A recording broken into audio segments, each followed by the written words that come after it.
सटा बुके करे के बाबोला पैसा कितना लेबू मुँह खोला। अच्छा सटा बुके करे के बाबोला पैसा कितना लेबू मुँह खोला। कितना लड़की सब बड़ी तारा पार्टी में अरे पार्टी में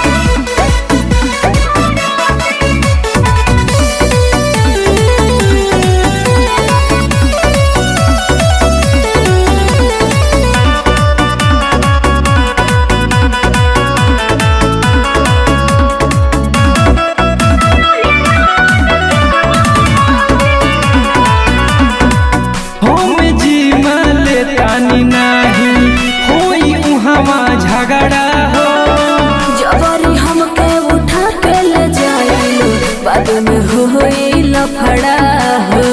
अरे घाटा बढ़ गई। अरे कुछ ना होई हम जी माले तानी नहीं होई उहवा झगड़ा हो। जबरी हमके उठा के ले जाइलो बाद में होई लफड़ा हो। अच्छा लोग रहेला हमरा जहाती में और जाती में